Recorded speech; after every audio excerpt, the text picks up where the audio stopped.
Et maintenant, nous partons à Bâle pour la finale de l'Eurovision, évidemment. Bonsoir Jean-Marc Richard, nous avons beaucoup de chance de vous avoir. Vous êtes le commentateur attitré de la radio-télévision suisse. C'est votre 35e édition, la dernière, enfin, peut-être, parce que si la Suisse gagne, je crois que vous restez, c'est ça ? J'ai pas bien compris la fin de la question, excusez-moi. Bon, peu importe. On voit qu'il y a beaucoup d'ambiance, de bruit, évidemment. Je vous disais simplement, alors, vous nous confirmez qu'il y a beaucoup d'ambiance. Est-ce que Louane, la candidate française, a des chances de l'emporter cette fois ? Oui, mais elle n'est pas la seule, pour ne rien vous cacher. On parle beaucoup de la Suède aussi, on parle de l'Autriche, on parle de l'Estonie et on parle même de la Suisse. Mais je pense que Louane reste l'une des favorites, effectivement. Sa chanson est remarquable et surtout le travail que fait la délégation française depuis des années avec ceux qui ont précédé Louane, mais aussi avec Louane, est à ce point remarquable que ce serait mérité, selon moi.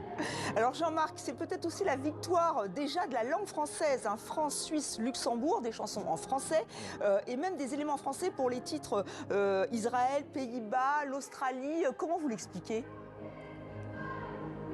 Il y a une perte de terrain pour les anglophones et pour les anglais. Je pense qu'il y a beaucoup de pays qui font dans les langues nationales. Et puis, la francophonie, elle revient en force. Et ça nous plaît beaucoup.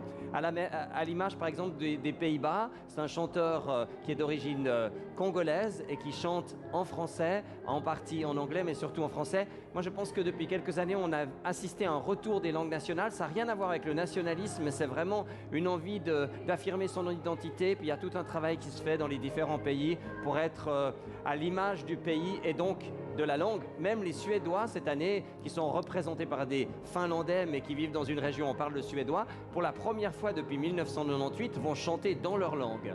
Et Jean-Marc, vous qui couvrez cette Eurovision depuis 35 éditions, comment vous expliquez là aussi le retour de gloire de ce concours ? Vous savez, ici à Bâle, c'est juste phénoménal. Je crois qu'il y a 100 000 personnes aujourd'hui dans les rues. Il y en avait 100 000 dimanche. Et en fait, c'est de plus en plus populaire et c'est de plus en plus jeune. Vous voyez peut-être derrière moi les jeunes qui assistent au concert de Miloun. C'est un phénomène auquel on assiste depuis 6, 7, 8 ans. C'est grâce, je crois, à la fois aux réseaux sociaux, à certains médias électroniques. Et puis, ce qui est génial, c'est qu'en fait, on ramène les jeunes à la télévision parce que c'est avant tout un produit télévisuel, l'Eurovision, c'est fait pour la télévision. Même si c'est sur les réseaux sociaux et sur YouTube, c'est vraiment la télévision qui reprend sa place. Et je pense que c'est ça qui est le plus intéressant, effectivement. Ça s'est énormément rajeuni et ça continuera à beaucoup se rajeunir. Bon, et vous pouvez nous le dire, Céline Dion, elle est là ou pas ce soir ? Oui, elle est là à Bâle, mais elle est là à Bâle, mais la grande question, c'est de savoir si elle sera sur scène ou pas. On sait que c'est toujours un problème de santé pour Céline Dion, mais elle est à Bâle, oui. Et on va suivre donc cette Eurovision, notamment sur la RTS, grâce à vous, Jean-Marc Richard. Et je rappelle que vous signez une Bible sur l'Eurovision, que vous connaissez très très bien. Voilà, Eurovision Song Contest de 1956 à nos jours. Merci d'avoir été dans 64 minutes.